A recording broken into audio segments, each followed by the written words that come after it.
Alright guys, welcome back to the Nolan Build Shop. And today, we're in the paint booth. And I got something new in the mail, new to me. And I want to show you what it is, how it's going to go together, and how it is going to benefit my shop, and how I think it can benefit you as well. Alright, so let's open the box. I've already opened it and looked inside. So we are going to pull out all of the components and show you what we got here.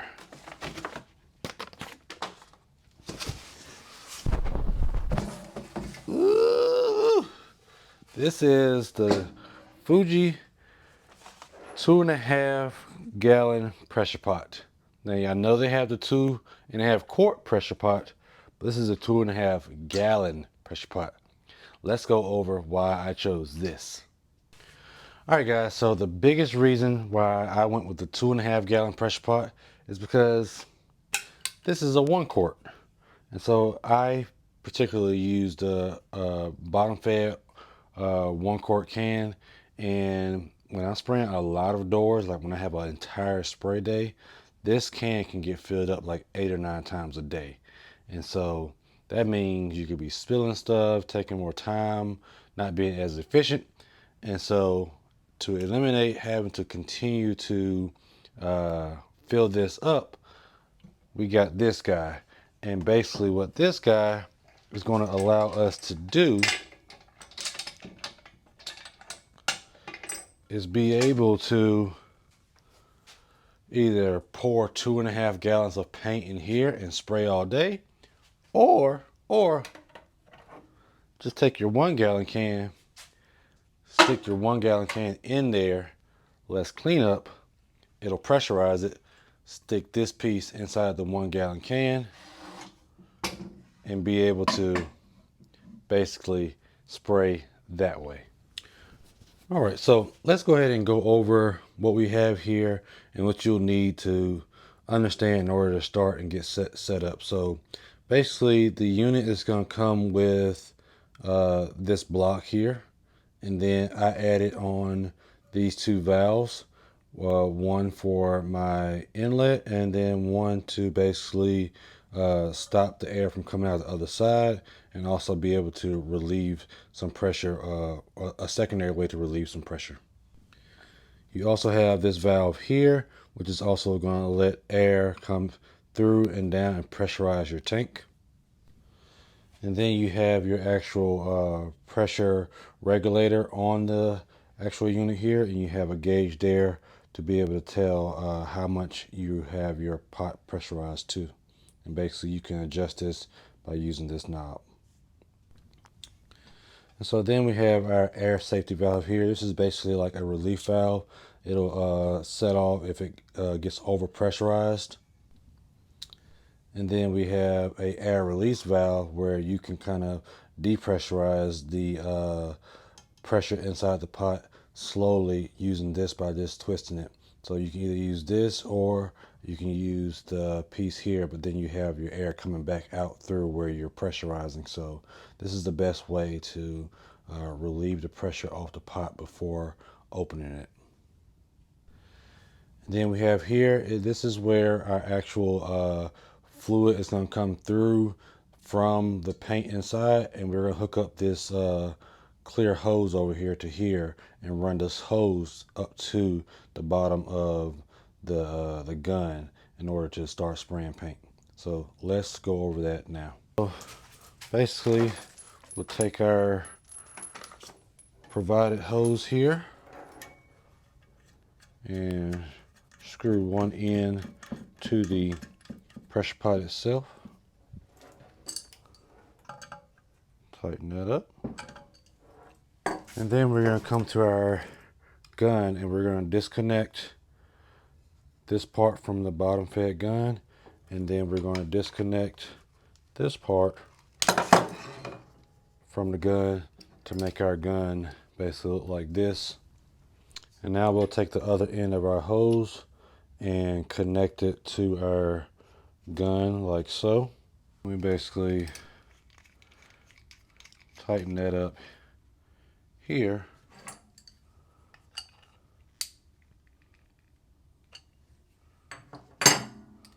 Like so. Alright, so where you disconnected your hose line that would normally go to your cup, you're going to take this little rubber piece here and basically cap that off. This will allow the air not to come back out when you're pulling your trigger. Once you have all that set up, you're still going to take your normal whip hose from your turbine and connect it like so. And then now the last step is just to bring air into the actual pressure pot, and this guy will be ready and set up for actual use. So let's stick our can of paint here, and then and of course your paint still needs to be strained and all that good stuff. But let's get this guy in here and see if we can spray some paint.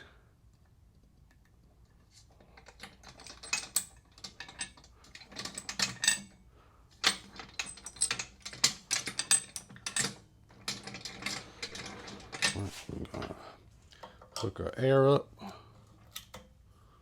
and slowly pressurize. Remember, anytime you are pressurizing or depressurizing, remember to do it slowly and incrementally, because one, you want to test your fittings. Two, you don't want anything to have an abrupt jolt to cause any overpressurizations of fittings or mechanical joints. So just slowly pressurize.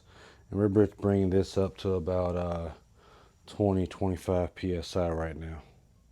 So now that it sounds like it's full, I'm going to open that up fully. Then we're going to turn our turbine on. All right, and now we can test out some spray patterns and see how this works out for us. So basically, all right, need to add a little bit more to that. Going a little slow. Oh yeah.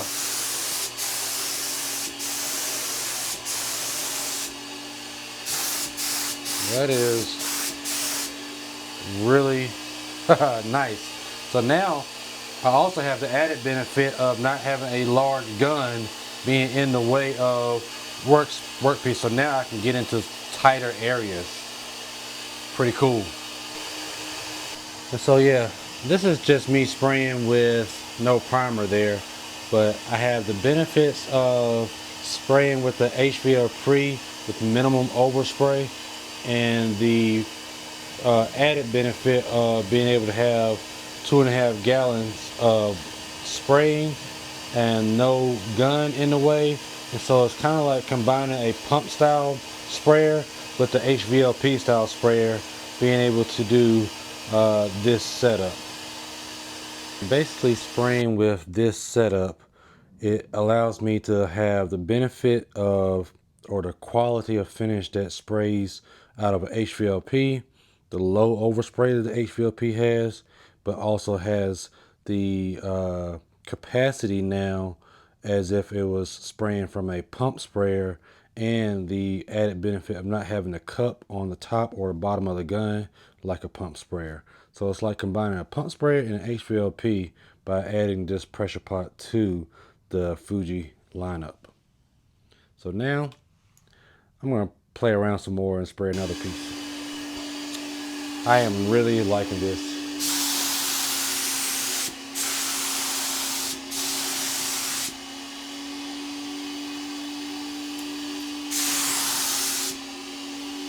And this is spraying out of a 1.3 tip.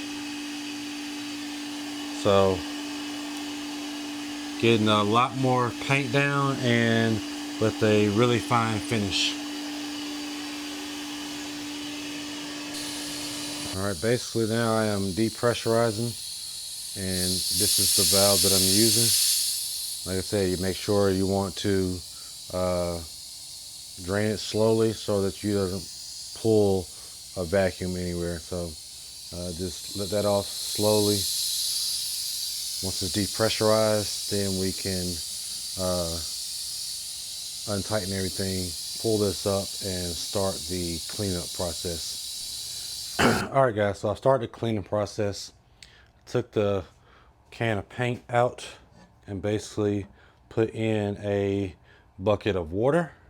And basically now I am going to run water through, repressurize, run water through, try to clear out my line, and then continue on the cleaning process as far as that goes. This is just my idea. I haven't tested it yet, but this is the idea I have for cleaning out the lines and cleaning out the pressure pot. Now I will say that this only works for water with water-based paints and stuff. So for other chemical-based paints, you might have to use a different cleaner based on whatever you're using to flush out your lines. Right now I'm just trying to wipe off the excess paint so that the water isn't as murky as it has to be. So now I'm basically just taking a 5-gallon bucket and basically just running water through the lines here to basically try to clean it out as much as possible. And if you look at that stick right there, you'll see that I'm not getting a lot of paint left, so it's starting to thin down as far as what is left in the line. So you basically want that to be really clear once you're done, and try to get the line as clean as possible. I may even run some actual cleaner through here later on, but we'll see about that. I've gotten the line pretty much clear, but we still got a little bit of lingering paint right there on the edge. And so basically what I did is cleared out this bucket and put in some fresh water. And we're going to do this one more time, and then we should be good to go as far as last but not least.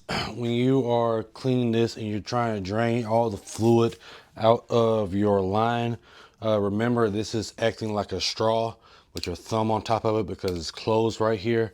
So what you want to do is make sure this is at your low point, this is at your high point, and you basically squeeze that trigger, and that'll release any of the pressure so that the water will come back down out of this end to clear out whatever water you have left in your line.